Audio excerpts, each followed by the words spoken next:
Thank you very much, Kritika, for allowing me to interview you about your class with fifth graders.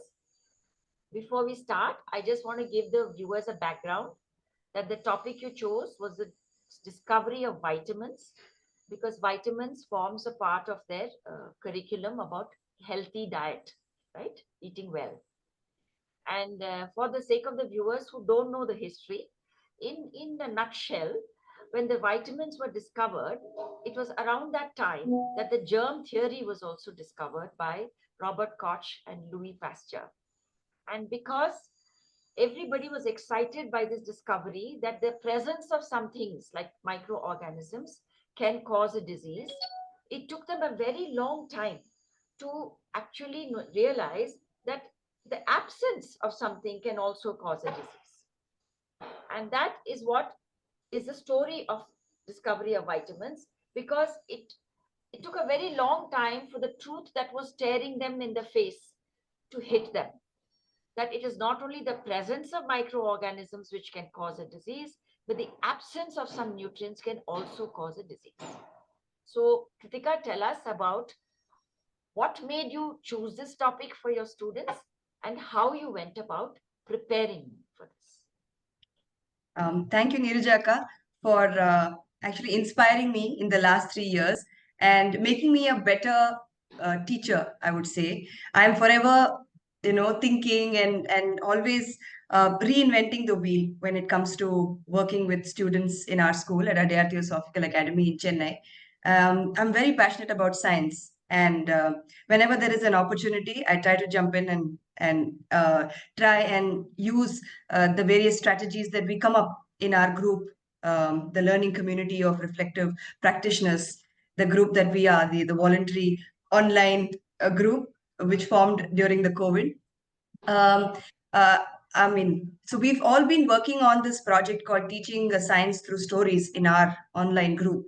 And we always try and test snippets of what we conceive in our group, in our school environments. And our group is now working on this project of the journey of vitamins. And you had created a timeline of how this journey started, and until the discovery that deficiency of vitamins can cause diseases as well. And we've been brainstorming quite a lot in our online meetings. And one day when I walked into grade 5 classroom for my English period, which had been preceded by the science period, the science teachers had, I think, begun the unit on food for them. And I saw on the blackboard a huge mind map with healthy eating put in the middle, and it had all these tentacles telling children what they should eat, what they should not eat. And then there was in one tiny corner of that huge blackboard, it said you have to have vitamins to stay healthy. One tiny bit. And it just stared at me on the face. And I realized that, actually witnessing the journey of how vitamins had been discovered in our online meetings, talking about it, discussing it, and actually I was so emotionally connected with that journey and the lives of scientists who were involved. And some of them didn't live to see their discoveries, come to fruition. And when I saw this tiny thing written on the board, I was somewhere, I thought that this won't do justice to what we're trying to tell children. Just by writing this little thing on the board, I don't think they're going to eat healthy, because I see their snack boxes filled with junk, and that's something that children want to eat.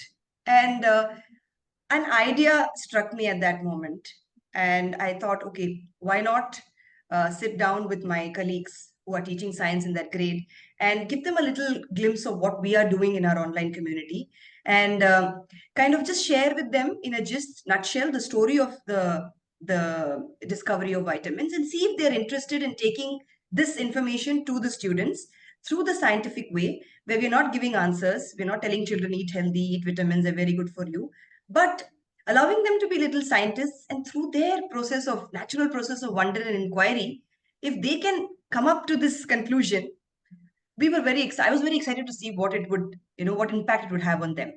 And when I did that, when I spoke to my colleagues, I realized that they were equally excited, because that's the power of stories. Anyone who listens to a story, there's no age barrier to it. As adults, they were very excited and they were wowed and they said, yes, we should take it to the students. And that's where our journey began. So that's lovely, Kritika. Now tell me, how did you and your colleague go about preparing for this set of lessons?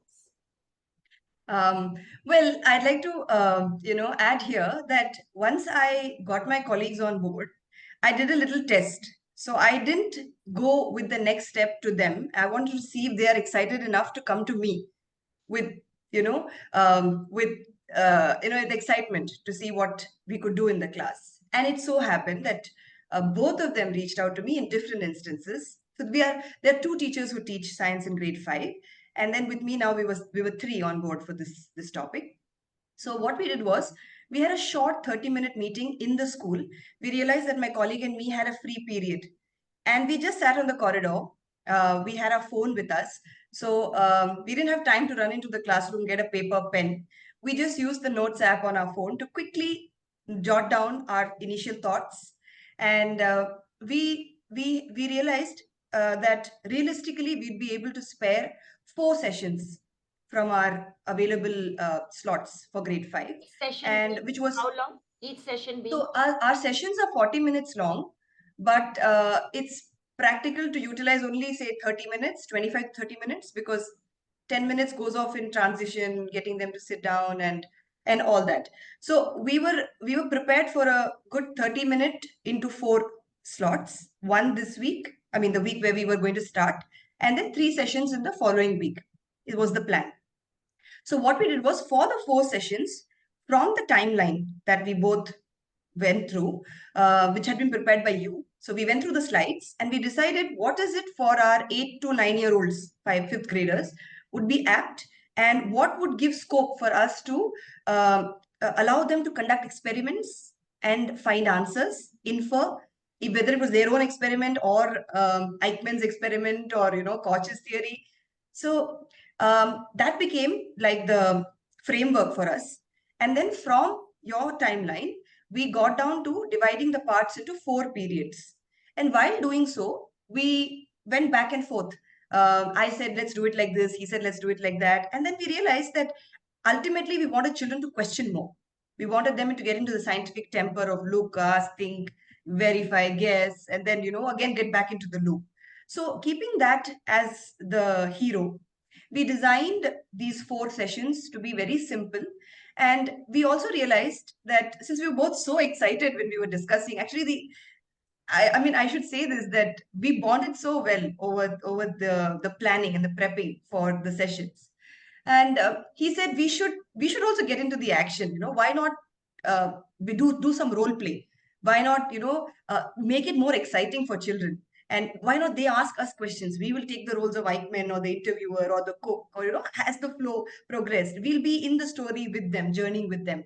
And then he came up with the idea. He said, since we had split the roles, I was to become the interviewer and he was to become Eichmann in our role play. He said, I will get our students on board to becoming my assistants. So they will work with me. And it was just phenomenal.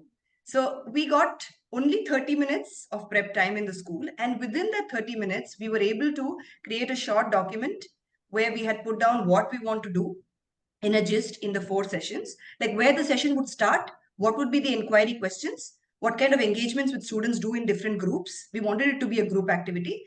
And at the end of the session, what are we going to leave them with so that their churning goes on for the rest of the week or the rest of the day. And when we come back to the next session, we do a short recap and we start with that inquiry question that we left them with. So we wanted it to be an ongoing process. So 30 minutes, we were able to nail it. But I would also say that because I had gone through an extensive, rigorous, I was shown the journey of vitamins in such an elaborate way by you. And because I engaged in so many meetings, which we did across months, and I had read so much about vitamins, in my mind I had a clear flow. So a good reading of the journey by the teacher, I feel, is a must. And once it's done, slowly absorbed, then the preparation time was reduced to just 30 minutes in the first session, followed by which I would say realistically I took about 2 hours over the weekend to put my initial thoughts down into story cards through the Canva app. It was very simple.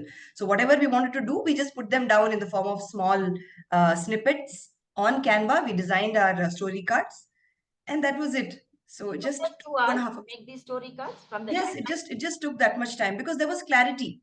In our discussion, we knew what we want to give the children as text, what we want to give the children as questions, and most of the work they did by themselves. So it was more like open-ended questions. What would you do if you were Eichmann in a situation like this? How would you help the Indonesians find more information about Beriberi from the little text that you have? What kind of experiments would you run? So they were talking, they were like, from whatever information they had now, they were trying to use that and trying to time travel.